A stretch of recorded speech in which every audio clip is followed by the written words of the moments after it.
Hello, everyone. This is the 270th episode of Soccer Nostalgia Talk Podcast. As always, this is Sean from Los Angeles and the Soccer Nostalgia blog. For this episode, I welcome back American author, journalist, and journalism professor, Mr. Clemente Lisi, as we discuss the 1986 World Cup. Mr. Lisi has appeared previously on a podcast discussing the 1990, 1994, and 1998 World Cups, in addition to other topics. Mr. Lisi is a journalism professor at the King's College. He has been a journalist for the likes of New York Post and New York Daily News. He has worked as a senior editor for abcnews.com and is a contributor to Religion Unplugged. Mr. Lisi is also the author of The U.S. Women's Soccer Team, An American Success Story, and also The World Cup, A History of Planet's Biggest Sporting Event, as well as the new edition, which is an update to the one from 2022, the FIFA World Cup, A History of the Planet's Biggest Sporting Event. Finally, Mr. Lisi is also on Substack under Planet Soccer. Welcome, Clemente. Great to be back. Thank you. So let's start off by discussing your new book that I mentioned, The World Cup, A History of the Planet's Biggest Sporting Event, the 2026 edition. Can you discuss the content and how it differs from a previous book from 4 years ago?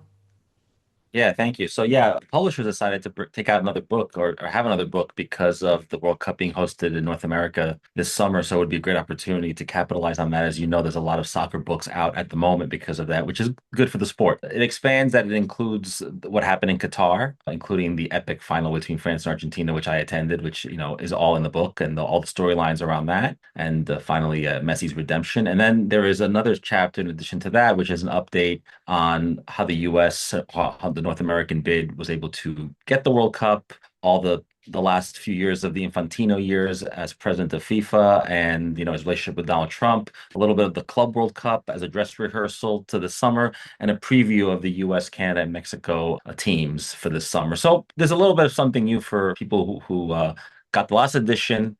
Also, if you never bought the book, this is a great opportunity to buy the book ahead of the World Cup to catch up on all the many, many, many editions we've had, almost 100 years of the World Cup. It's really a great read, I think. It's concise, 400 and something pages. This book could have been 1,000 pages, as you know. So it's as concise as possible, all the biggest storylines, all the past heroes. And it's really a fun trip down memory lane, which I know that's what your podcast does. So it pretty much encapsulates that and for an American audience. In our last interviews, as I mentioned, we have discussed the 1990, the 1994, and the 1998 World Cups. And in each of these, we start off by asking where you were at that point in life. Obviously, you were much younger for this 1986 World Cup that we will discuss. Yeah, I'll predate a little bit to say that my first memory of a World Cup was Italy winning the World Cup in 1982, and that's in my book. But I only remember the final and all the exuberance around the final. I was actually in Naples at the time as a small child. I was as a 6-year-old. So I remember this World Cup. This was my first World Cup that I remember the entire tournament from the beginning to end and the excitement around that. I was 10 years old. I was in the sixth grade, which at the time was still elementary school in the United States, and now it's like the first year of middle school. So at 10 years old, you play soccer with your friends. I had lots of friends from all over the world. The World Cup was sort of a big deal in my little international bubble in New York City. And it was probably the first time I remember watching games, understanding what was happening, the personalities. The tournament, I think when you're a child, it just feels bigger, more dramatic. The last interview we did here, we did 1998, which was the beginning of my career. That World Cup as an adult is very different from when you're a child and kind of all the mythology that's unfolding. And then, of course, 40 years of nostalgia. I can't believe it's been 40 years. It's truly exceptional. Before we even recorded this podcast, you had asked me if I was even alive or old enough, which I found was a compliment. Thank you. But I am old enough. At 10 years old, it is probably the most vivid memory I have of my first World Cup from beginning to end. So, can you paint a picture of the world football landscape in 1986? Yes, so it's interesting, even going back to research my book or even reading the magazines at the time, as you know, like the world was a much bigger place than it is today. So in 1986, the world was divided among stylistically.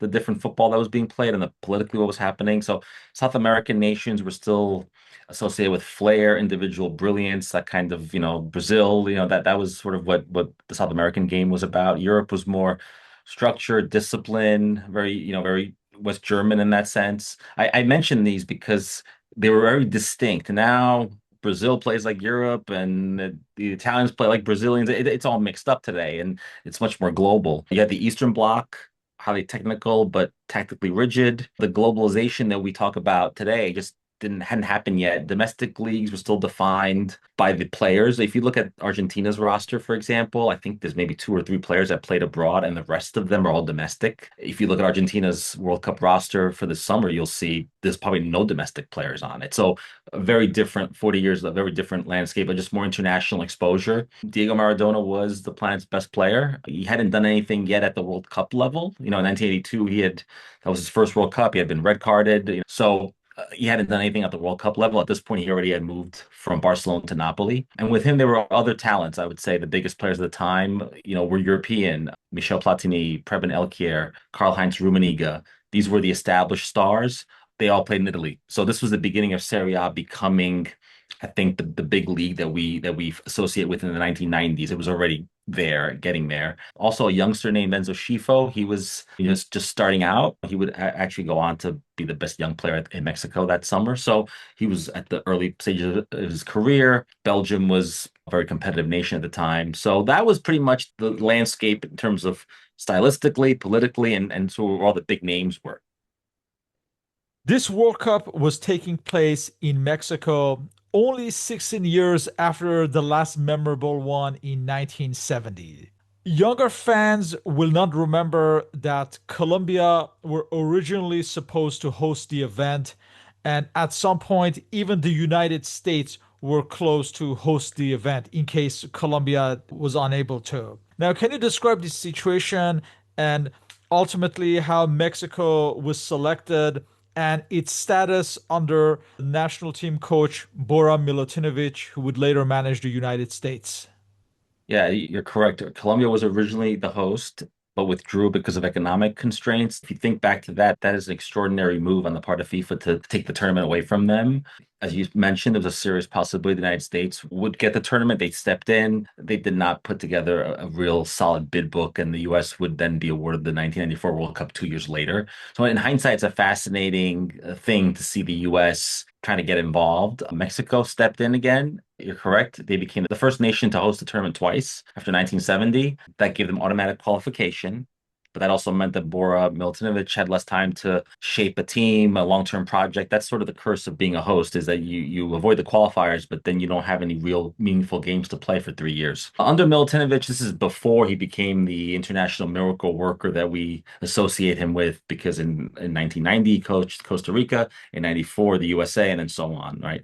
Nigeria and then China. But under Milutinovic, the Mexican team was organized defensively, very disciplined. Maybe I think too cautious if you think about it now. Hugo Sanchez, who played for Real Madrid, carried the big expectations. He was their best player. He never quite, I think, delivered on the international level compared to this club form. Another interesting player they had is Manuel Negrete, was a very technical player, could create chances for Mexico, so he was dangerous. But they lacked consistency. They weren't consistent. But playing at home, playing at altitude, that would bring with it, I think, some advantages.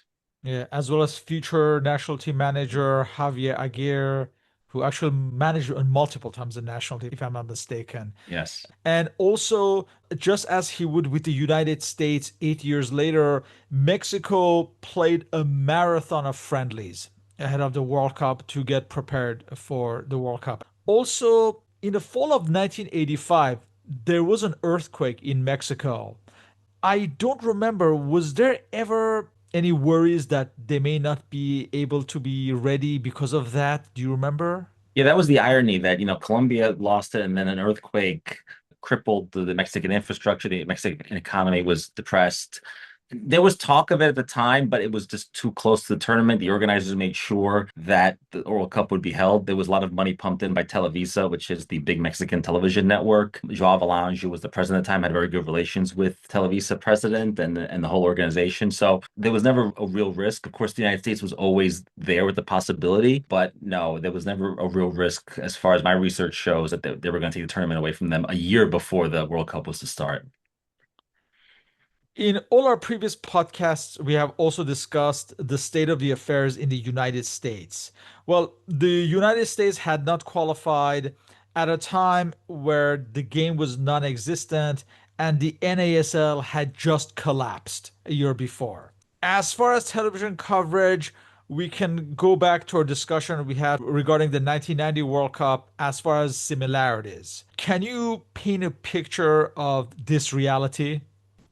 Yeah, I lived this reality as a child. So, yeah, the US was a soccer desert. No NASL, which I have no memory of because I was just coming of age, really. So, if you were from another country and lived in the United States, you would really associate whatever you watched Serie A, you watched whatever you can watch on satellite TV, Spanish TV. The national team was irrelevant internationally. They played very few games, not televised. Coverage was minimal. NBC did show the World Cup. I remember, but it was for a very niche audience. I mean, the World Cup was covered, and you can find some of these old videos on YouTube and other places. The NBC coverage of the World Cup was like as if you were watching like ESPN Strongest Man competition. It was like this thing that was happening in a far off land. They were constantly telling you this is the world's most popular sport, that everyone around the world cares about it. Just nobody in the United States cares about it. That was a big difference. So very niche audience. Like I said, it was up there with Strongest Man competition, polo, rugby, cricket. It was in that realm, very foreign to most Americans. Meanwhile, Spanish language broadcasting through SIN, or later became Univision, became a national network, was far more significant culturally and among the very large Spanish speaking community in the United States. So it was niche. But at the same time, it was in politics, talk about silent majority. Maybe there was a silent soccer majority, just didn't really know about it through the regular mainstream media. Just to remind ourselves from the 1990 World Cup discussion, that one had been broadcast on TNT. And if you remember, we discussed that there would be commercial breaks during the action. Well, it was the same thing with NBC. I seem to remember some of the hosts were Seamus Malin, if you remember, Yes. Paul Gardner, he was at some of the matches. Of course, the then USA captain, Rick Davis, he was present as well. Yeah, Uh, I'll add one more name. So the names you mentioned are all people that were involved with the NASL broadcast. Rick Davis obviously played for the US and played for the Cosmos. One of my favorite sportscasters growing up, Don Criqui, was actually massively involved in doing coverage for NBC at the time. And you're right. I think this World Cup on NBC also had commercials. If I'm not mistaken, they missed a few goals, including the Brazil-Spain game. I think they missed a goal there too. So they had to show it on a replay after the commercial. So yeah. just a very early times for American broadcasting and soccer for sure. And when we say the matches were broadcast, I mean some of the matches on the weekends, not Right. every match. Yeah. Correct. Correct. Again, in our 1990s discussions, usually coincided with important geopolitical events. The fall of communism in the Eastern Europe, the war in the former Yugoslavia, which was a number of years away. In this particular World Cup, one of the participants, Iraq, was still in a war with neighboring Iran. Now, besides that, do you think geopolitics had any effect on this tournament? Geopolitics was present, but not dominant like in the 1990s. So you're right. Iraq participated during the Iran-Iraq War, which, if you think about it, is very ironic given the situation in Iran currently and some of the doubts around the Middle East and being able to play at the World Cup, and which added a layer of tension, of course. The Cold War was still a thing. And right, so you had a few Eastern European teams, Bulgaria, Poland, the Soviet Union. But unlike other tournaments, later tournaments, politics did not overshadow the game. I mentioned the Soviet Union because they took part and they were actually at the time starting to blossom into a pretty competitive soccer team, emphasizing collective play, rigid system, not like the way they approached other sports at the government level. And they at the time featured a very talented player, Oleg Blokin, who had won the Ballon d'Or a decade earlier in 75. So this was a team that was competitive going into the tournament. But the Cold War was still there. But if the tournament been held in the United States, it would have been a much different situation because it was in Mexico. It was totally diffused. My memory of it is that there was no problem in terms of politics at the tournament. The only other political event that I remember was the Chernobyl disaster that had occurred maybe a couple of months before that. So that was also in the news. But yeah, besides that, I don't imagine there was much political discussions. I should add that Bolokin was actually a Ukrainian born, but at the time, the Soviet republics were they were all part of the Soviet Union. So Right. In fact, we can say more or less the entire team was Ukrainian this time around. correct, correct. If you look at the birthplace cities, for sure, yes. Let's discuss the novelties and notable absences from this World Cup. I think you would call this a novelty, but the tournament would feature a group stage followed by a bracket style elimination tournament, which is the formula used today. It was in 82, they had used two sets of group stages before then getting to the semifinals, right? So this was the best two teams from every group would advance plus the best third place teams. Then they would be put in the bracket, and then round of 16, quarterfinal, semifinal, final, which is the same format we have today. It was really originated here in some way. I don't know if you want to call this a novelty, but it was something that was a little unusual and it happened in 1970. But all the games were played during the day under a searing heat to accommodate the prime time hours in Europe. So if you were watching these games in the United States, they would be during the day, 3 o'clock in the afternoon, noon even. That would mean that there were never any night games. So every time you watched the game, it was always super sunny, super hot. I remember games at the Azteca, you would see that kind of that big shadow of the middle scoreboard on the field. So that becomes like a novelty. This happened again in 94. It happened in 1970. Not ideal for a great level of soccer, even though I think the teams here were able to surpass that. So that's definitely a novelty that we'll see again, I guess, this summer. Whenever you have a tournament in the Western Hemisphere, this is the issue. Notable absences, I would say the Netherlands and Yugoslavia, both missing on the tournament. That was a big loss. Netherlands had been probably one of the best teams of the 1970s, probably the best team never to win a World Cup and to reach the finals in that decade twice. Yugoslavia, we should point out, did not make the World Cup really as a result of being in a very tough group four of European qualifying that also featured France and Bulgaria. And those two countries did eventually qualify for the World Cup. So those were the notable absences. The other novelty was this emergence of Denmark as this almost European force of soccer, Yeah, which, first time ever, we should mention. yeah, but they were really coming into their own. And then the other thing we'll talk about later, but Morocco become the first African nation to top a group. That became 4 years before Cameroon. Morocco was the African darling. Other things, like you mentioned, this whole concept of a best third place team advancing from a group. Also, you remember in the 1982, following the Austria Germany Mm, scandal, right, now for the third matches in a group, they all had to start simultaneously to avoid any foul play. right. Also, as far as television, you had replays from every conceivable angle, not like previous World Cups where it would just be very minimal, not as sophisticated, let's just say. Of course, the Mexican wave, I think it was started in this World Cup. Other teams who missed out, Czechoslovakia, who was in 1982, Austria, who had qualified for 1978 and 1982, Peru, who had qualified for 70, 78, and 82, Cameroon, Chile. Those are some of the absences. Iraq, obviously, that was a novelty. We should also mention South Korea had participated back in 1954. But from this World Cup on, they would qualify every single World Cup. Others like Bulgaria, they had last appeared in 1974. Paraguay had last appeared in 1958.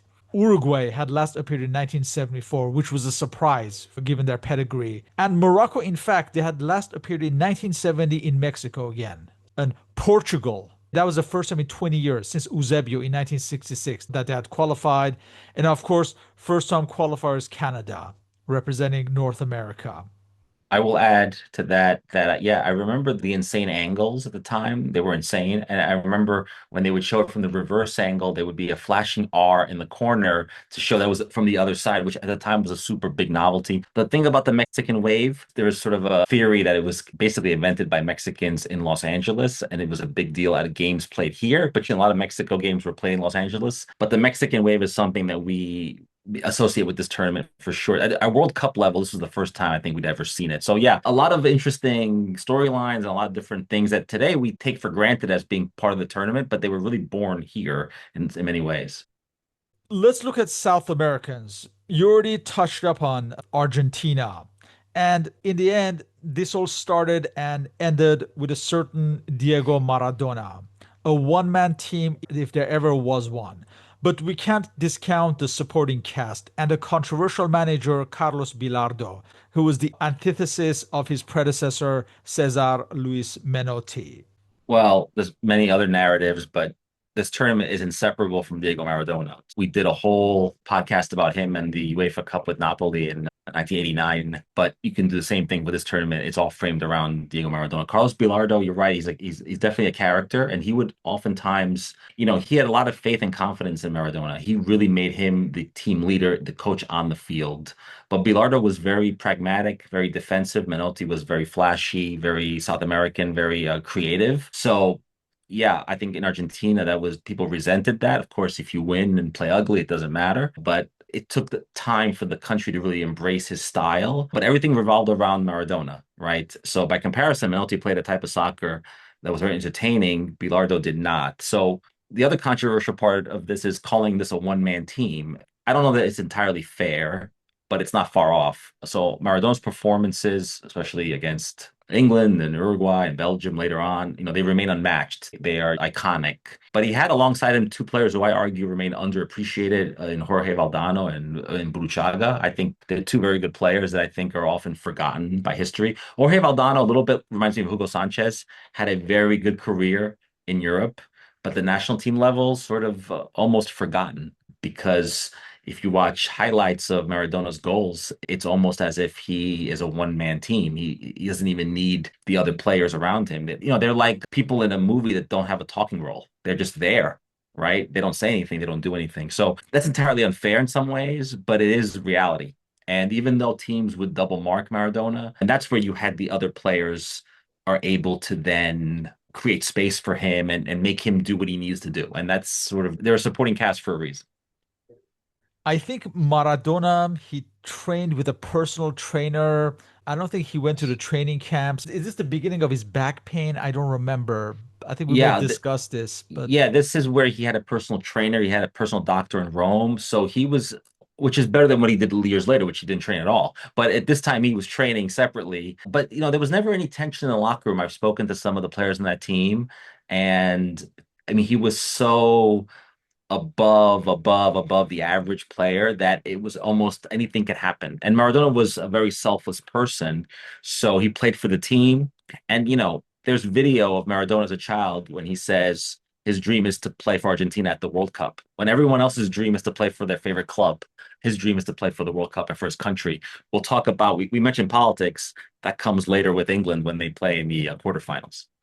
yeah, and other narratives with Argentina. Of course, Daniel Passarella, the former captain, was present. He got a case of Montezuma's revenge, and there have been conspiracy theories with his rift with Maradona, and somehow that played into it. I guess we'll never know. There were very few holdovers from the Menotti era. Ubaldo Filol, who is now backup goalkeeper, Passarella, who missed the entire World Cup due to illness, and of course Jorge Valdana, who was part of the 1982 squad, and Maradona, of course. There was a young player called Claudio Borghi, who everyone was touting to be the next great star of Argentina. Unfortunately, he did not fulfill his promise. And in fact, he was signed by AC Milan to be integrated in the future years, but that also did not work out. But of course, Claudio Borghi would also eventually become a well respected manager. And in fact, he managed the Chilean national team, if I seem to remember. As far as Brazil, Tele Santana had returned to manage the side a year before.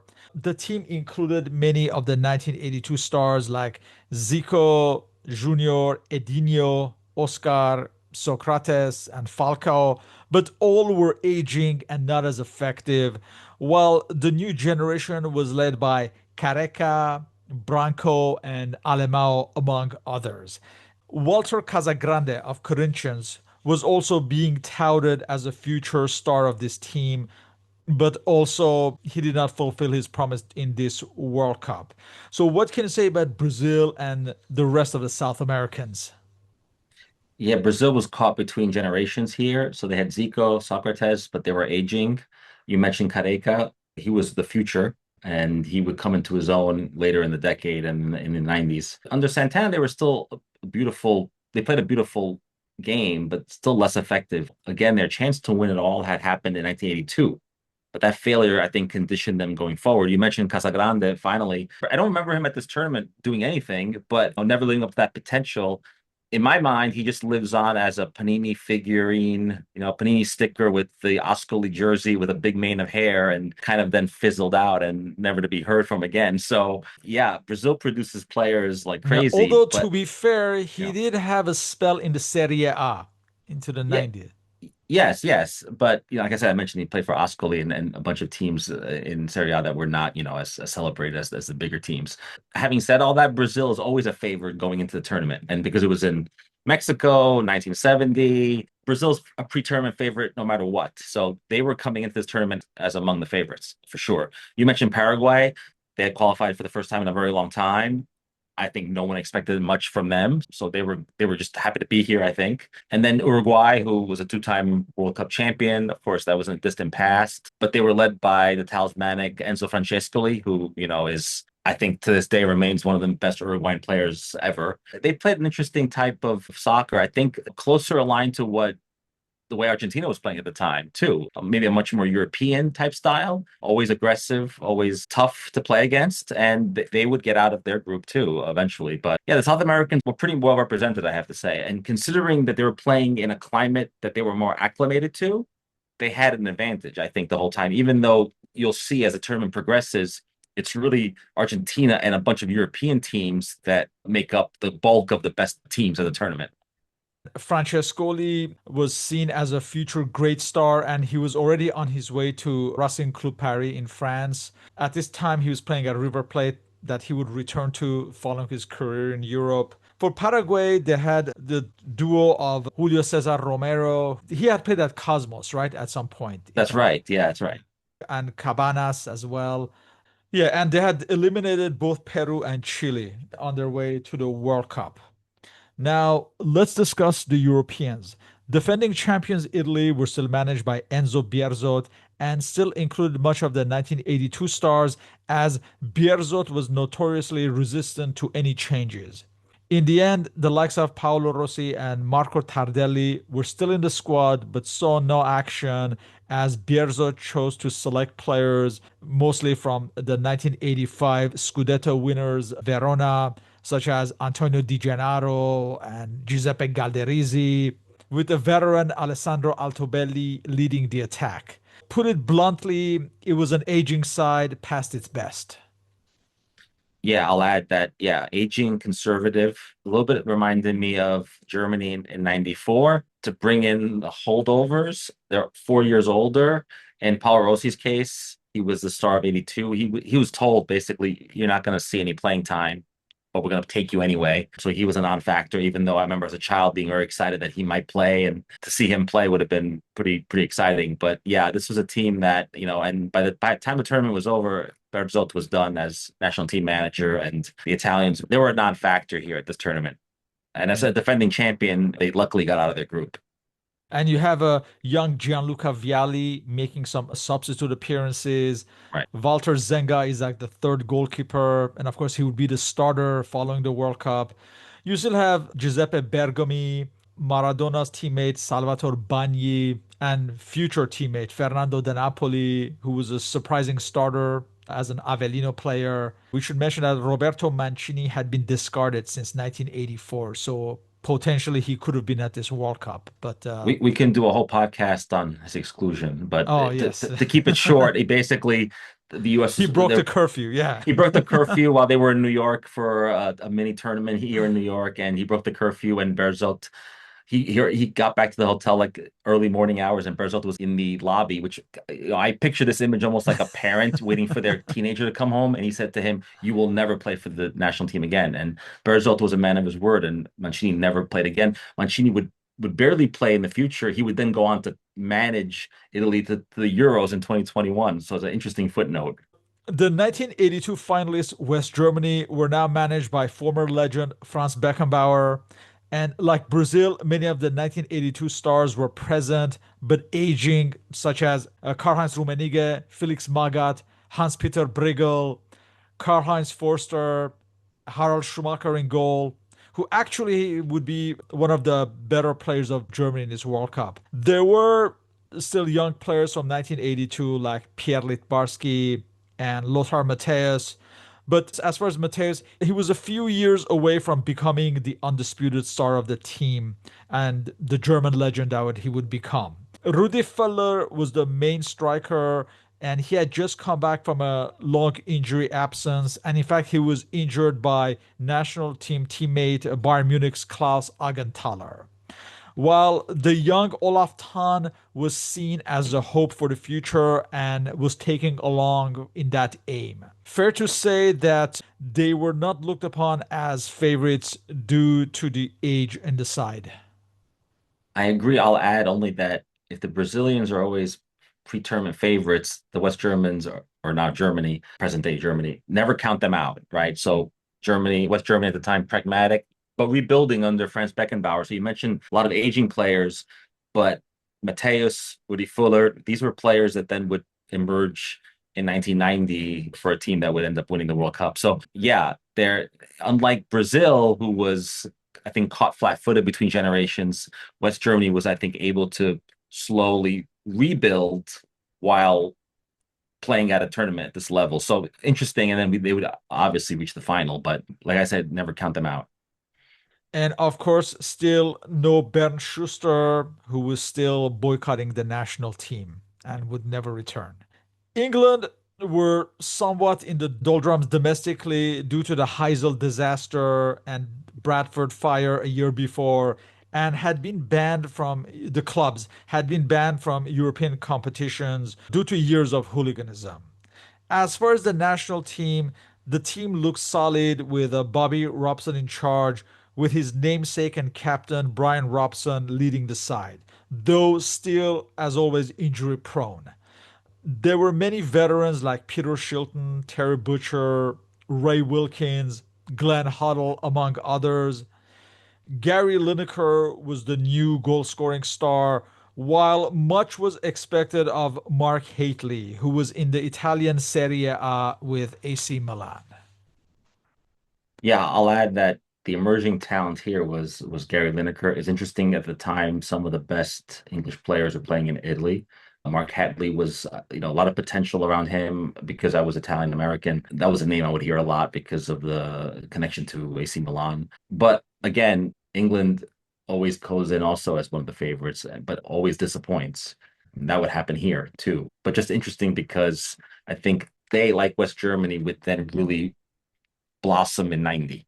And there's a lot of players that we see in 90 that we don't see here yet.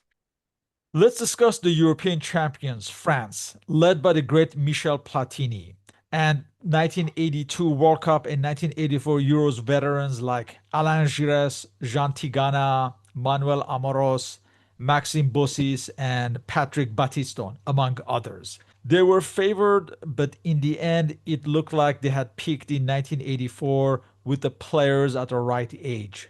New goalkeeper Joel Batz, midfielder Luis Fernandez, and defender Manuel Amoros were essential parts of the squad now. As far as the young manager Henri Michel, he seemed to lack the authority managing some of his former teammates. The surprise had been the inclusion of the young Jean-Pierre Papin, who was a few years from reaching his maximum potential, while Dominic Rocheteau, that many had written off, was back for his second act after a successful season with Paris Saint-Germain.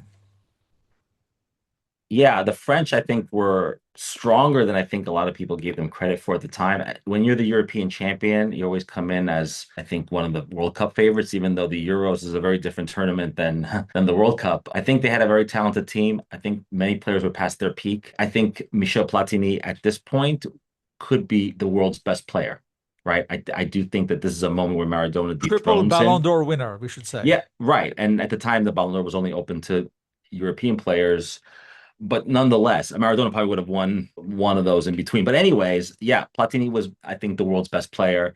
and Maradona would dethrone him at this tournament. Now, despite that, the fact that I mentioned they're past their peak, they do play some very entertaining games at this tournament. So maybe past their peak, but they still have gas in the tank to make things happen. And ultimately, they would dethrone Italy, and we'll talk about that. And at the end of the day, I have a very fond memory of this French team during the 1980s because it's some of the most exciting games in 82 and 86 were played by France. And just an interesting juxtaposition. They would end up meeting Brazil in an epic clash. But I do think that ultimately a little bit past their peak and their chance to win the World Cup was probably here and they weren't going to win it. So As you mentioned earlier, the most exciting addition had been Denmark, on a positive trajectory for a number of years, led by the likes of Michael Laudrup and Preben Elker, among others. In some ways, they were compared to having the same impact as the Dutch had in 1974. yeah, the Danes were what you would call the game's great entertainers of the time, dynamic, fearless. The comparison to the Dutch was, in hindsight, they didn't have the domination the Dutch had in that decade, but in that moment, sure. Michael Laudrup, exceptional player. Preben Elkjær had played for Verona. He had played in Serie A. Again, some of the best players in the world playing there. I remember Elkjær was the kind of player that he was just. I mean, he was like a goal poacher. He was always in the right place at the right time. The players would, change roles on the field. I mean, it was like the Dutch. It was super entertaining. Denmark, I would call the Danes a soccer nation, but not quite France or Italy or Spain, in that vein. Their clubs were never dominant on European competition, but just a great generation. And despite the hype, they would fall a little flat-footed here at this tournament. But going into the tournament, they were what you would call the dark horse. If you had a dark horse list, they would probably be the top of it. As far as the rest of the teams, we have Poland that are a fading force by now with Zbigniew Boniek aging. The young Dariusz Zhikanovsky was supposed to be the star, but again, he didn't fulfill his potential. Portugal also, they did not live up to any expectations. Much was expected of the young Paulo Futre, but I don't think he saw much action. And of course, he would become a huge star of the European game in the years to come. Belgium, there would be the surprise, the young Enzo Schifo, but still many veterans like Jan Keulemans, Jean-Marie Pfaff in goal, Frank Verkouteren. Of course, there had been the 1984 Standard Batrashai scandal that had impacted the national team in the 1984 Euros, but they would come back in this World Cup. And as far as Scotland, their manager, Jock Stein, had passed away after a qualifier against Wales in the previous September. And Sir Alex Ferguson, at the time, Alex Ferguson, the Aberdeen manager, was the caretaker manager of the national team. We had players like Graham Souness and Gordon Strachan. Kenny Dalglish missed through injury. And controversially, Alan Hansen was cut in the last minute. Hungary had impressed in the pre-World Cup phase, defeating Brazil 3-0 in a friendly, and Lajos Detari was seen as a future star, and I think some people expected them to be one of the dark horses of this World Cup, but of course we know what happens next. And the Soviet Union, they had replaced their manager just weeks, I think, before the World Cup with the legendary Valery Lobanovsky, who, of course, led his side Dynamo Kiev to the Cup Winners' Cup in the previous month, and in fact would more or less select his entire Dynamo Kiev side on block for this World Cup. Now, let's get to the action. The World Cup opening match was between defending champions Italy and Bulgaria that ended as a 1-1 tie. How did this compare to the usual drab opening matches of the past?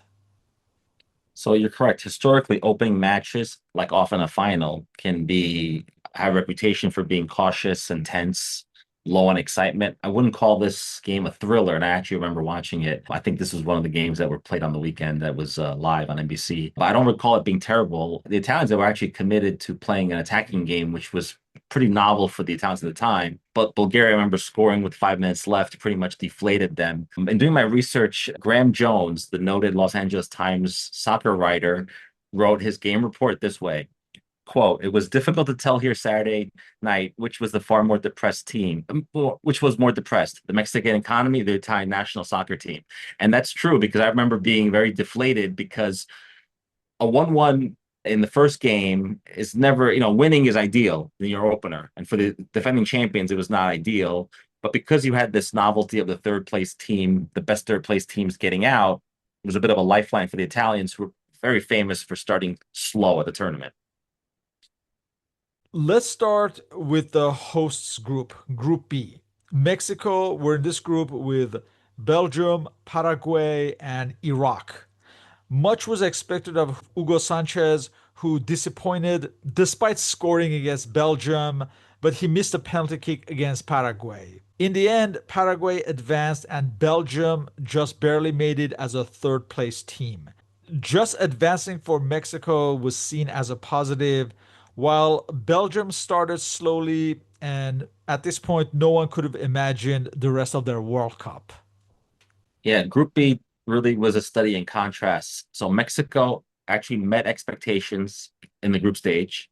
Paraguay was more impressive than people expected, and Belgium stumbled early before producing a run that few would have predicted at the time. So let's start with Mexico. Mexico's style was organized, energetic, I think ultimately well suited for the altitude and the conditions, right? And they had a home field advantage, which is a big deal at the World Cup. They topped the group, and that built momentum and I think belief that even with Hugo Sanchez not in top shape, that at this point simply advancing was not just acceptable. It felt like something bigger could happen on home soil. Belgium, on the other hand, is where things really get interesting. They started very slow, sluggish, losing to Mexico and drawing Paraguay. And they only, like you mentioned, scraped through as the best third place team after beating Iraq. At that stage, they hadn't shown anything close, like I mentioned, to the form that will later define the tournament. There was really little indication that at the group stage that this team, it looked very uneven and tentative. I mean, they would go on to become one of the most memorable teams of the competition. But at this moment in the tournament, you would never have thought that from this team. Further proof that you can finish third, and then when you get to the knockout stage, it's really a whole new World Cup again. Italy were in Group A with Argentina, Bulgaria, and South Korea. As stated earlier, it was all about Maradona, and his goal against Italy was one of the most memorable ones of this World Cup. For Argentina, Claudio Borghi started the World Cup but lost his place by the end of the first round.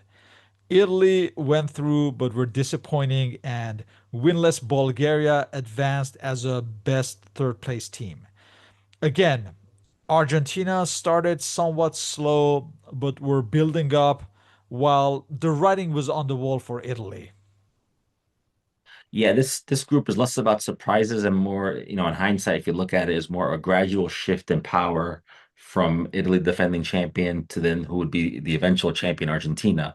You mentioned Maradona. The team itself didn't explode out of the gate, right? But you could already see the team starting to orient itself around him. You mentioned his equalizer against Italy in a game that ended 1-1. A beautiful, he was able to get his leg on the ball, beat the defender Gaetano Scirea, and the ball goes right past Giovanni Galli, the goalie, right? Not just an important goal, but I think a moment that captured his genius. We would see even better goals from him later on. You mentioned Argentina was still trying to figure out the best lineup. Borghi was basically started the opening match, and then he was gradually faded away, and we never saw him again. I think Bilardo here decided to shift toward a more balanced kind of blue collar team to really maximize Maradona's influence, bringing in players I think that he knew would give Maradona defensive cover and allow him the space to then create chances either for the wingers or for himself. France were in Group C with the Soviet Union, Hungary, and Canada. France, and especially Jean Pierre Papin, should have scored a ton of goals against Canada, but in the end, they scored just one. And Papin would later say that he could have been the top goal scorer of this World Cup just from this match. The Soviet Union started like a house on fire and defeated Hungary 6-0, scoring twice in the first 4 minutes. And Hungary were essentially a non factor for many decades after this. France and the Soviets advanced, with France starting somewhat slow and building up as the tournament progressed, while the Soviets perhaps had already reached their peak, with Igor Balanov and Alexander Zavarov becoming global stars in the process. Yeah, I'll just add that French midfield was definitely improving. The attack was more coherent. And I think that they started to look like a team that maybe could do something at this tournament, intelligent, capable of raising their level when it mattered. The trajectory for France was definitely upward after this group. The Soviets, I agree, were a little flat, I think, coming out. But all in all, the group wasn't much of a surprise in this group. I mean, everyone thought France and the Soviet Union would advance, and they did. Brazil were in Group D with Spain, Northern Ireland, and Algeria.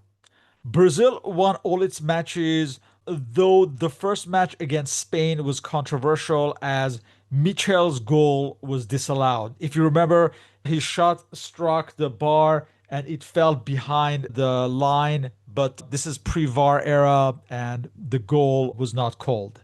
Careca impressed, as did new revelation Josimar in defense after his long range goal against Northern Ireland. Falcao was lost to injury while Oscar saw no action. While Zico, who had been suffering from injury, came on as a substitute against Northern Ireland. Spain advanced with Brazil, though there was the doping controversy with Ramon Caldere, who was cleared because I think he was given a medication from their team doctor. It was the last hurrah for Northern Ireland, with the 41-year-old goalkeeper Pat Jennings becoming the new record man of international matches with 119 caps. And Algeria also made no impact and were a far cry from the team that had been in 1982.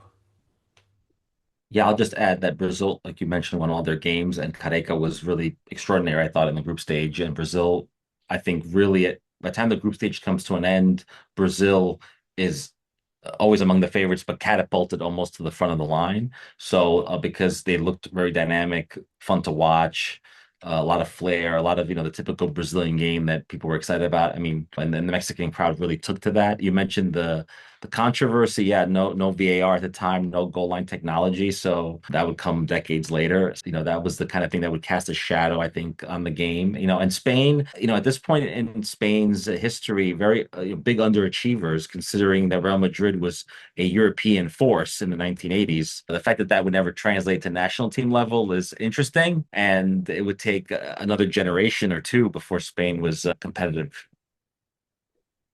West Germany were in Group E with Denmark, Uruguay, and Scotland, dubbed the Group of Death.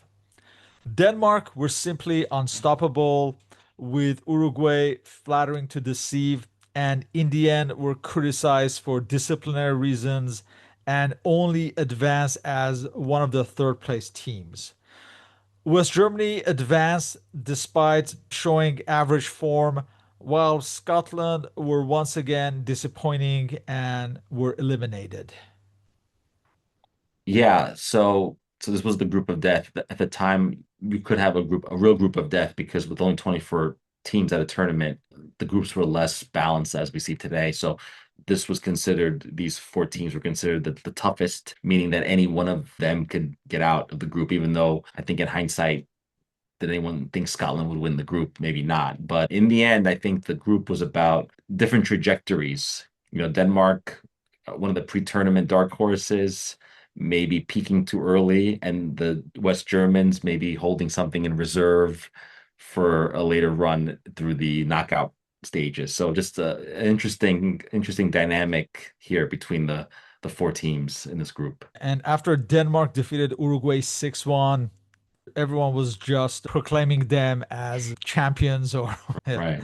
England were in Group F with Portugal, Poland, and Morocco. Poland were a shadow of their former selves and only advanced as a third place team in a dour group. Portugal were eventually outdone due to the Saltillo affair and the rebellion within the group. Morocco were the surprise package and won the group. England started with a loss to Portugal and seemed headed to be eliminated as Wilkins was sent off against Morocco and Robson was lost to injury in this same match that ended as a scoreless tie. And Mark Hateley also eventually disappeared from contention. In the end, their fortunes changed in the last group match against Poland, with Gary Lineker scoring a hat trick and changing his and the team's trajectory. Yeah, so we mentioned Morocco topping the group. A real indication of how small the soccer world was at the time, in the sense that it was small and that it was dominated by the Europeans and the South Americans, and there was very little room for everybody else.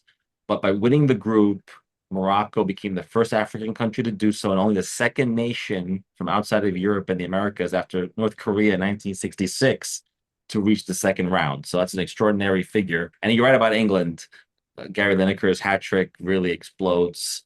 After teetering on the brink of elimination, then they get out of the group and they went from disjointed to like one of the most dangerous attacking teams of the tournament. And like Denmark did, it's always what you've done your last game, what you've done in your last game, especially at the group stage, can sometimes bode well for when you go to the knockout round. I must also mention that this marked the beginning for Lineker of his run to becoming the tournament's top scorer. Now, let's look at the second round matches. With a few of these matches becoming part of football history, such as Belgium's elimination of the Soviet Union, winning 4-3, and of course, Emilio Butragueño establishing his legend by scoring four of Spain's goals against Denmark in a 5-1 win.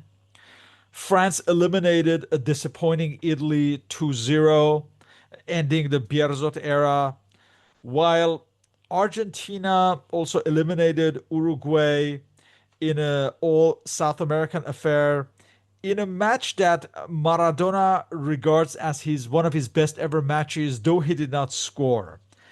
And of course, we have the host Mexico defeating Bulgaria with that amazing Manuel Negrete goal that's often referenced. Brazil defeated Poland 4-0, while Germany defeated Morocco with a free kick by Lothar Matthäus, and England defeated Paraguay 3-0 with Gary Lineker scoring again, this time twice.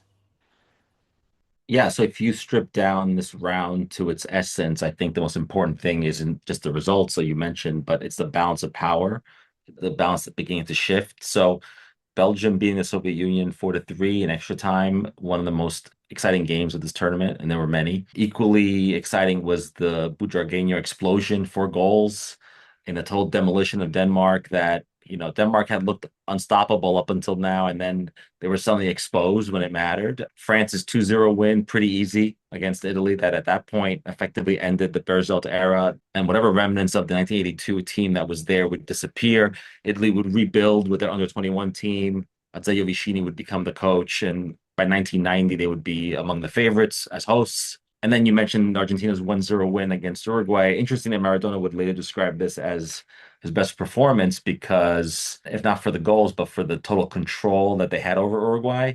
But I think ultimately, maybe Maradona's being modest here for the first time. But I think maybe what happens in the next round is something that maybe we can, is maybe Maradona's best performance ever. In Soviet Union's defeat against Belgium, Igor Balanov scored a hat trick.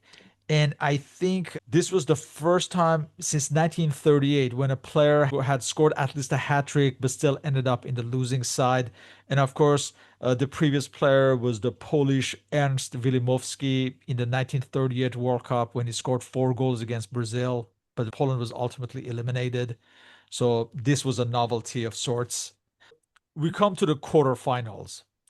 And of course, these include two of the greatest matches and most talked about matches in the history of the game. Argentina, of course, defeating England 2-1 with the hand of God and the greatest goal in the history of the game. France eliminating Brazil after a penalty kick shootout in a match where Zico missed a penalty kick in regulation time and Michel Platini and Socrates missed their attempts in the shootout. And in fact, three of the four matches in the quarterfinals would end up as penalty kick shootouts.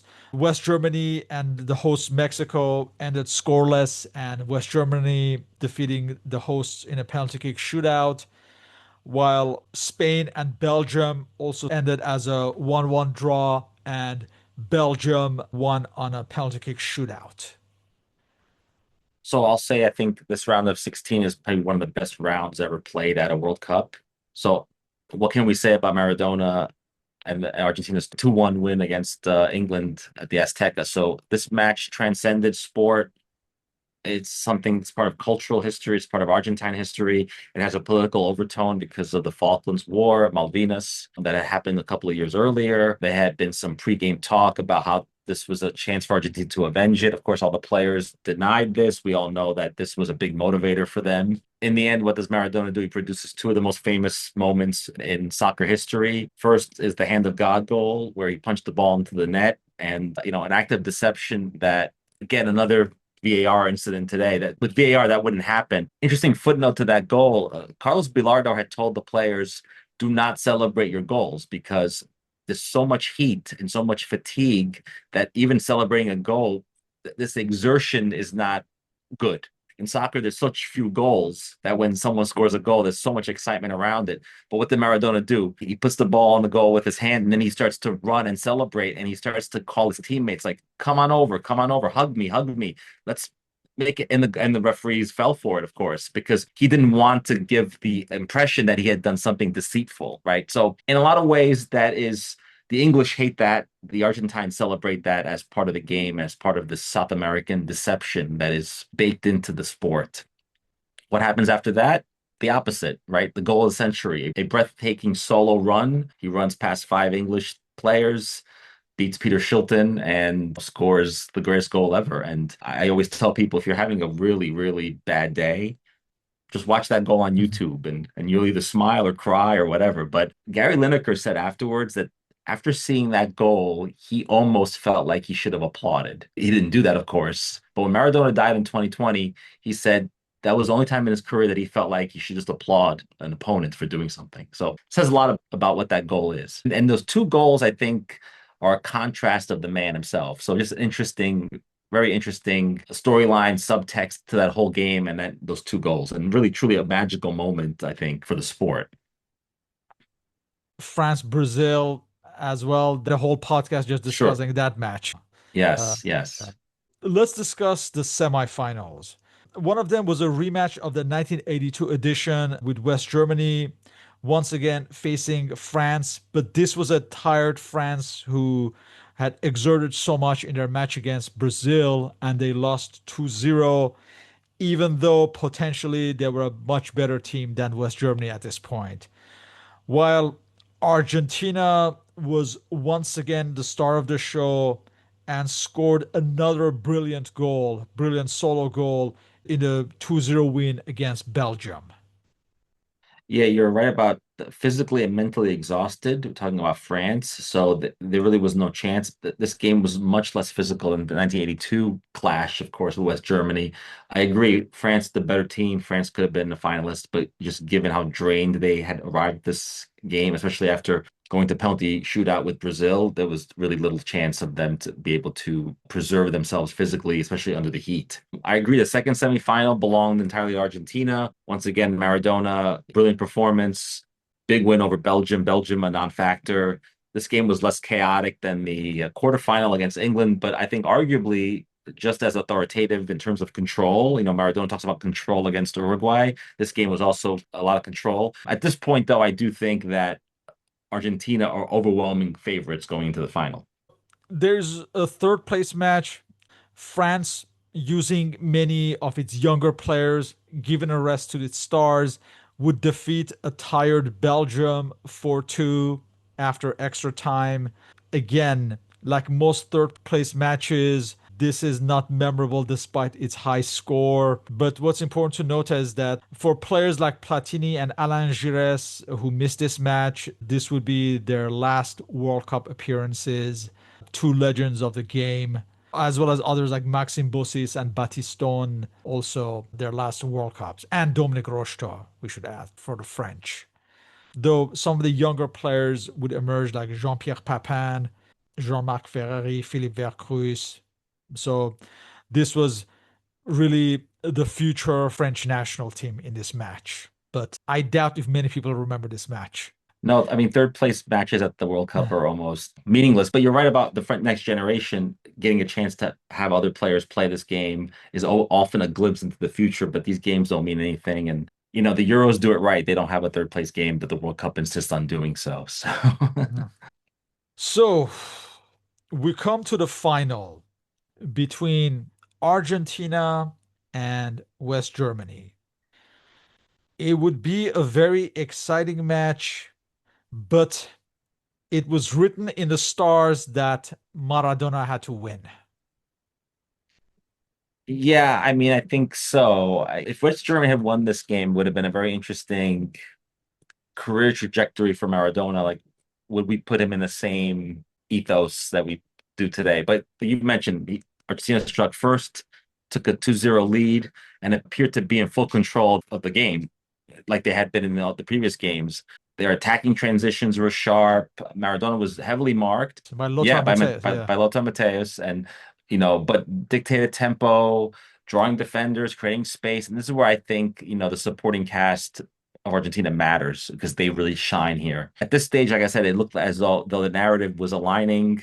Tournament's defining player would win the World Cup and Maradona's dream would come true, but never say die Germany, right? They scored two goals, they claw their way back. In Maradona's own autobiography, he mentions how the Mexican crowd was really supporting West Germany at that point because they probably wanted to see a really good game. And, he kind of complains in the book about, oh, what about American, meaning the Americas, like what about American solidarity? Like, why would you not cheer for a South American nation? Which is an interesting way. Maradona, I think, had sensed the crowd was not in their favor at that point because the crowd wanted to see a good game. It's a neutral crowd, but through set pieces, pressure, persistence, the Germans make it 2-2. So now it looks like maybe we go to extra time, right? But I remember this moment so clearly. The winning goal, the 3-2, a beautiful pass by Maradona to Burruchaga, who puts the ball in the goal and creates I think, one of the most iconic moments of the tournament. And at that point, you can tell the players are just drained. Had this game gone to extra time, who knows what would have happened? But the fact that Argentina could put this game away, and again, it was as if they were following a script. It was back to the narrative. Argentina, world champion for the second time at this point, first time since 1978. Karl-Heinz Rummenigge became the captain of two consecutive finals losing team. Others like Harald Schumacher, Briegel, Karl-Heinz Forster, Litbarski, of course, Rummenigge, Magath, and Matthäus, of course, they're also part of the West German side that had finished second in the previous World Cup. A classic final for a classic World Cup. From what I remember, for most contemporaries, there was a feeling that this had been a good and positive World Cup. Of course, Maradona's brilliance was once in a lifetime achievement, but I can't think where everything was about one player. Of course, he was already the Pele of his day, or for today's generation, he was already Messi and Cristiano Ronaldo rolled into one. But his legend is built upon this World Cup. Yeah, absolutely. And in all the years afterwards that Messi was playing at a high level, he was in the shadow of what Maradona did here at this World Cup. And it's also, an interesting juxtaposition that I point out in my book, which is Pele wins his third World Cup at the Azteca, where he's carried on shoulders, around the stadium. And then literally 16 years later, the same thing plays out. Only Maradona is the man carried around on people's shoulders, paraded around the field as a World Cup champion. So there's a lot of connection between Pele, Maradona, and the way they won it, where they won it, and how it all transformed. And, up until that point, I think the Europeans had never won a World Cup on the American soil. So the fact that the South American countries had an advantage in this hemisphere was notable here. And because of the weather, because of altitude, all the factors. But Maradona was the best player in the world at this time. And this just consolidated that and made it real. And there's little argument about it. I think even all these years later, when you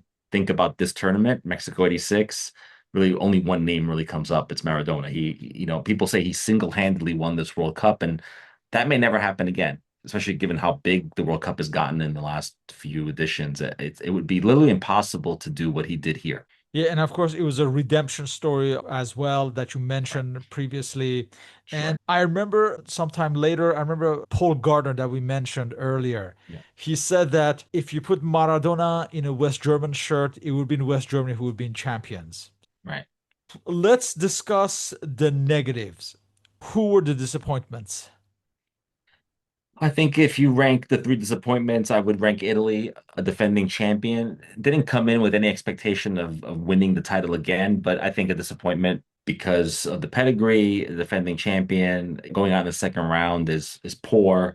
Not a great first round, the group stage performance. A lot of players that ultimately fade away. So I think Italy was a big disappointment. Ultimately, I would say Denmark is a disappointment given the pre-tournament hype and then the early brilliance in the group stage, and then to just really exit the way they did. It was a very strange turn of fortune, I think, for them. And then I always consider Spain a disappointment in these tournaments, especially in these years.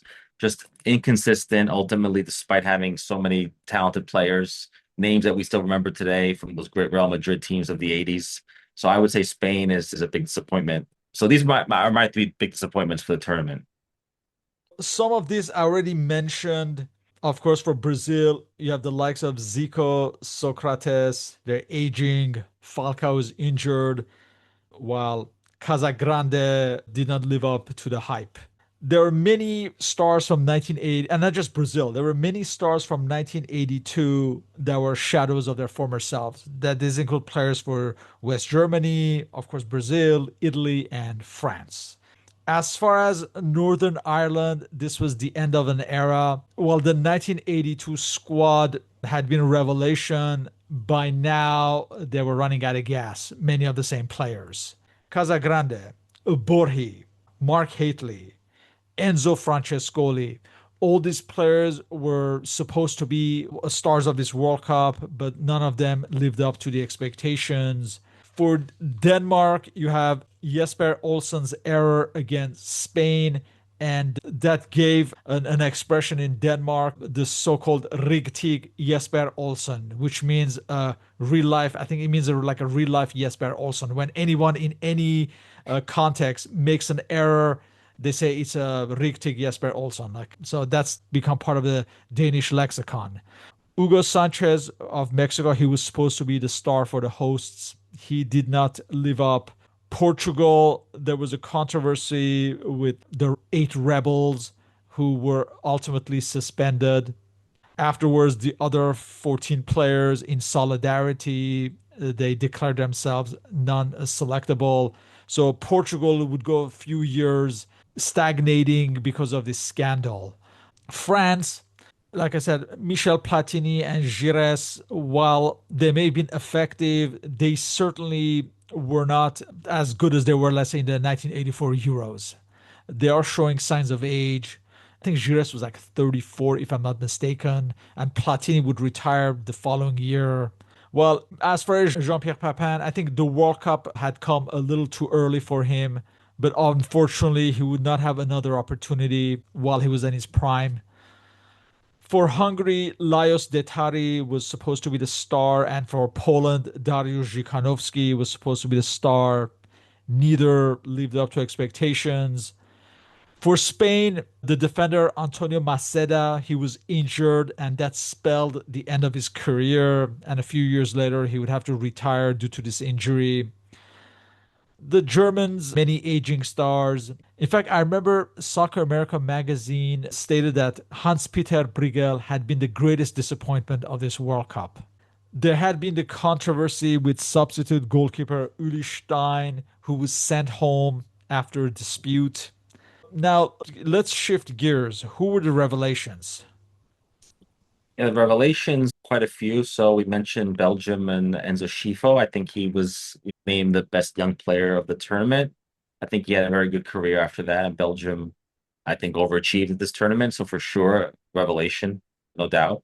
Don't want to take anything away from Morocco, even though they did not advance deep into the tournament. But winning the group, making history for Africa, I think is a notable achievement. in an era where there was always talk about that African team that was going to break through. Now that never quite happened, and still hasn't happened. Maybe it happened 4 years ago with Morocco again, but it hasn't quite happened. With 4 years later, we'd have Cameroon, but this was maybe the beginnings of that discussion about African teams and trying to develop the game and then have them compete at a high level. And then Gary Lineker, he was the top scorer. I don't think a lot of people would have thought that could happen. Of course, that came off the back of his 3 goals during the group stage in that final game. But nonetheless, he would have a pretty notable career afterwards. And I think is one of the most remembered players of this tournament, also because of his involvement with the Argentina game and his ability to score there and in a losing effort. But Gary Lineker for sure built his name here. And by 1990, he would be a full-fledged star. To echo what we said in our previous discussions, especially the 1990 World Cup, at this point, it was still possible to be relatively unknown and be able to make a name for yourself in a tournament. Right. So, and others, like you said, Belgium were a revelation. I don't believe anyone would have expected them to make the semifinals. The legend of Bora Milutinovic as a manager of smaller teams started in his World Cup, and he would follow with managing many other nations in future World Cups. For Brazil, Josimar and Julio Cesar were revelations in defense, while Careca, he showed whether his presence would have made a difference in 1982. And if you remember, he was injured in the last minute going to Right. the World Cup. And of course, Brazil had to persevere with Serginho. But that's another story. Of course, Julio Cesar and the Argentinian Jose Luis Brown, who scored in the final. They would transfer to the French league following this World Cup. Peter Beardsley, he would replace Mark Haitley in the England lineup, and he would be the perfect partner for Gary Lineker up front. Of course, Gary Lineker, you already mentioned. As far as Morocco, their goalkeeper, Badou Zaki, he became one of the revelations of this World Cup and would get a transfer to Spain playing for Real Mallorca. Careca would eventually find his way to Napoli with Maradona. Alemão would also eventually find his way to Napoli, but by going to Atletico Madrid first. Casagrande, he found his way to Europe playing for Porto and then in Serie A with Ascoli and Torino in the future years.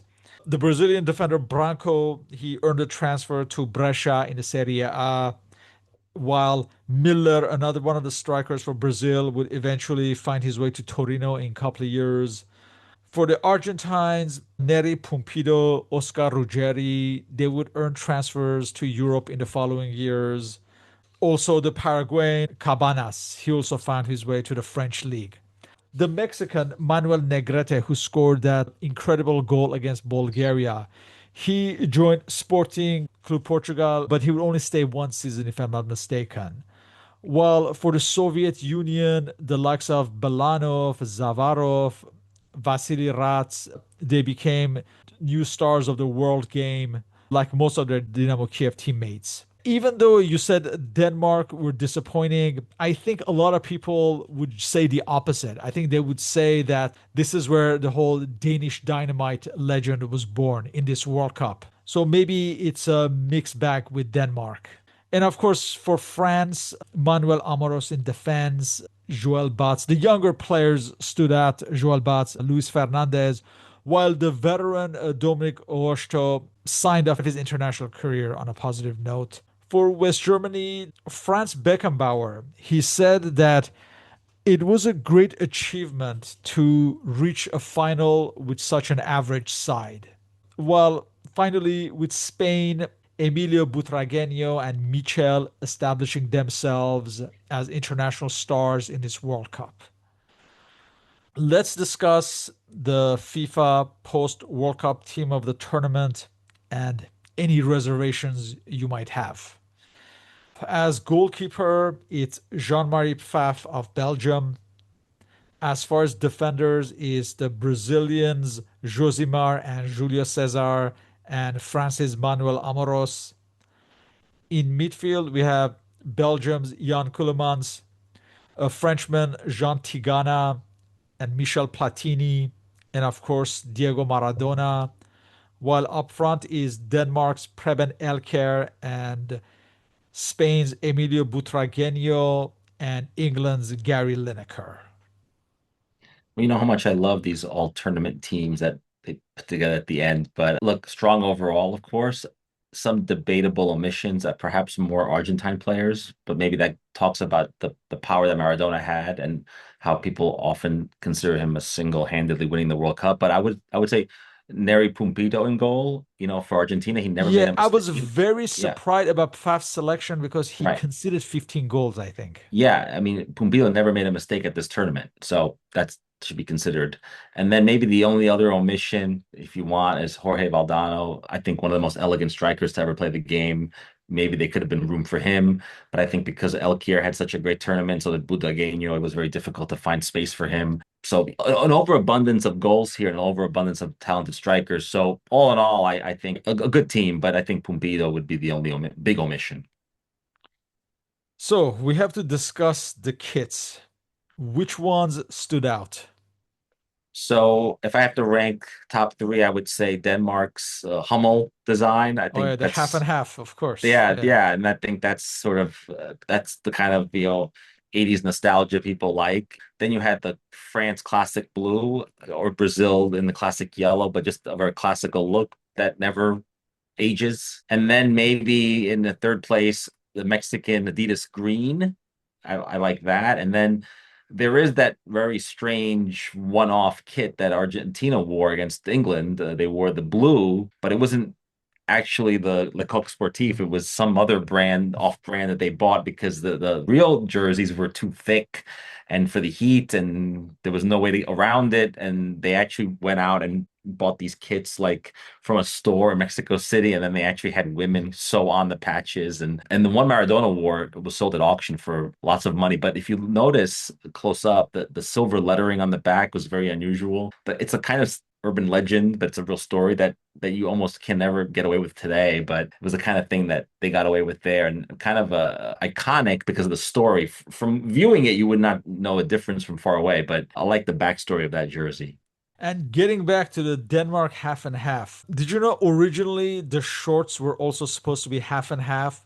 Oh But no. somehow they scrapped the idea. Yeah, if you go on YouTube before this kit was launched, there's a commercial with it, Mm, and you can see that the shorts are also half and half. that would have been interesting.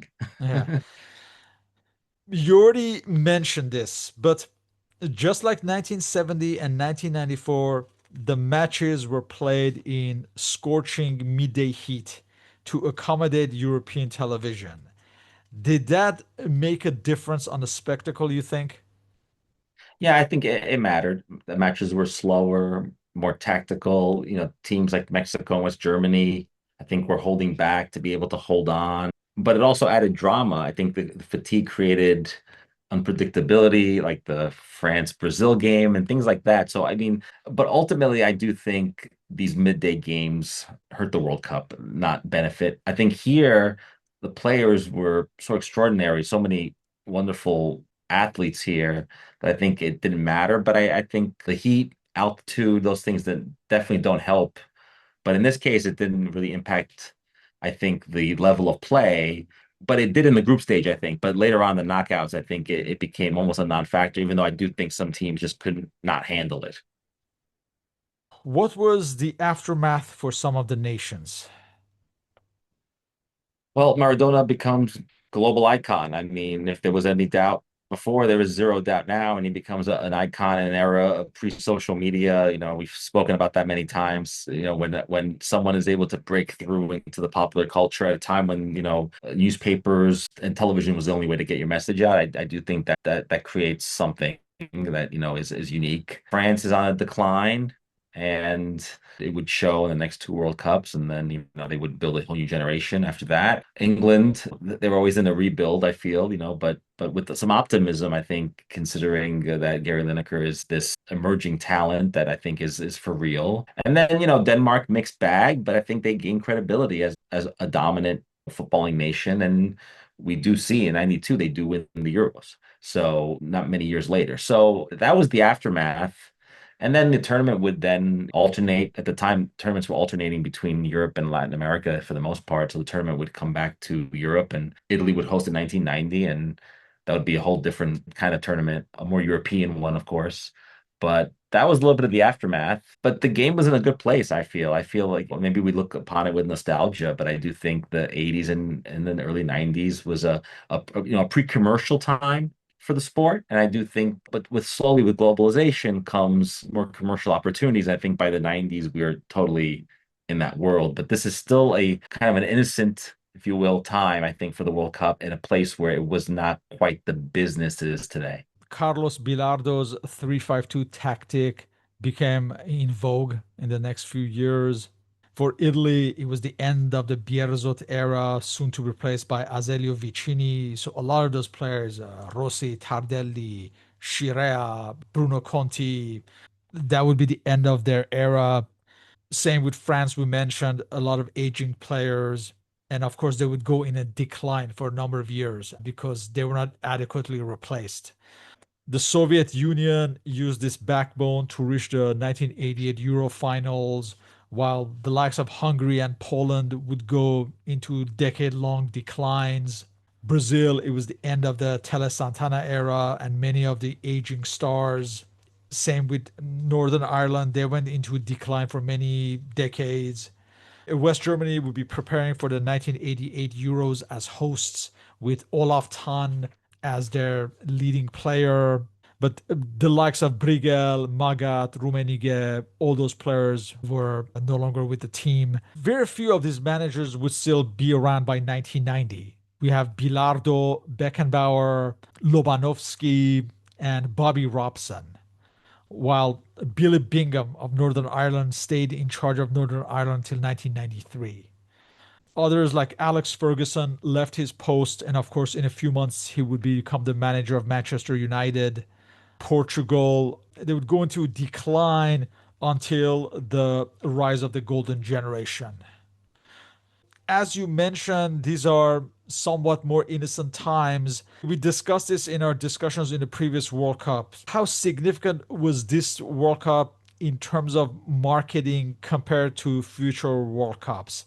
I imagine we're not there yet at this point. No, we're not there yet. It's still pre-commercial boom. I kind of think 1994 is the commercial boom after the US market is explored by FIFA. But the tournament felt kind of pure at the time. But it's also interesting. There's also a big shift because, for example, Camel Cigarettes was a sponsor of the World Cup in 86, and they would no longer be a sponsor by 1990. So moving away from cigarette companies to other types of advertising, so it's just an interesting dynamic. And I think in the United States, NBC's coverage was so limited. I think you see the birth here of the Spanish language broadcast that we in America are used to seeing in the 90s then. And they're really the ones that help, I think, grow the game in America because even people who don't speak Spanish are watching Spanish language broadcasts. That's a shift, and then ultimately American television starts to cover the game. We already mentioned the coverage of NBC in America, Right. but of course, we can't forget what was called SIN, SIN, but that would become Univision, I think, like in a few months' time, in fact, Right. maybe by 87, maybe. Of course, there's the official World Cup video, Hero, that I'm sure many have seen. Yeah.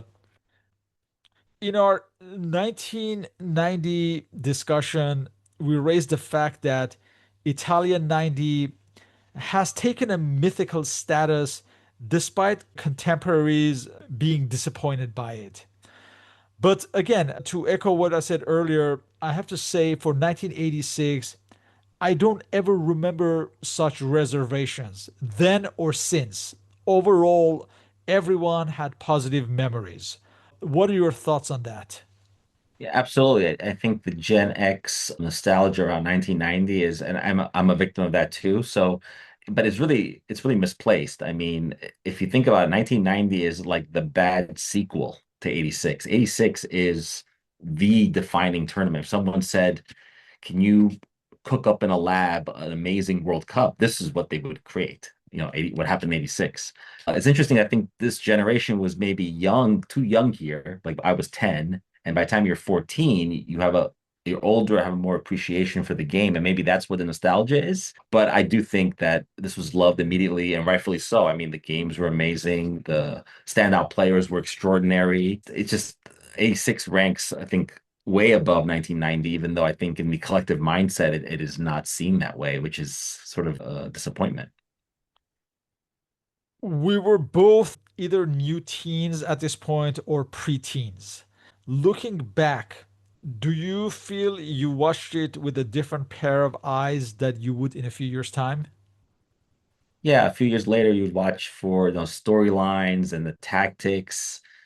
Not here. This was absolutely different. It was like it felt like magical, mythical, almost like you were watching like an unfolding movie, a soap opera, and then you would then go out with your friends and try to emulate what you saw on the field and reenact what you had seen. It's a totally different experience to enjoy a World Cup as a child, I think, than you would with as a teenager or even as an adult, because I think you see things differently as you get older. So yeah, I would say totally magical time. Even 40 years later, I can still remember where I was for certain games, who I was with. Those were good memories.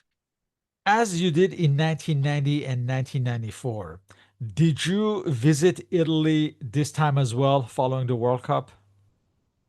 I did, and all the talk was about my family's from Naples, so Italy is really two countries, the North and the South. And of course, in the South, Maradona had won the World Cup. So it was as if they had won the World Cup. And I think it was for them a positive sign that maybe Napoli could win the Scudetto, right? And that would happen. I mean, that within sandwiched between the two World Cups, Napoli would win twice the title, and they had never won one before. And when he won the Scudetto in 1987, a year later, he was asked, how does this feel compared to the World Cup? And Maradona said, well, I did not win that World Cup in my homeland. Here I did. Because at that point, he was a full fledged Neapolitan, right?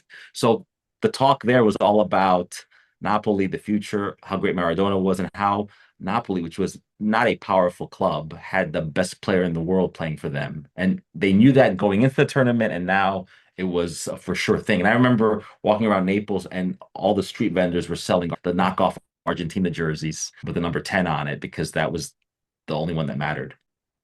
Well, in closing, I think you already mentioned it, but how does this 1986 rank compared to the others you have witnessed?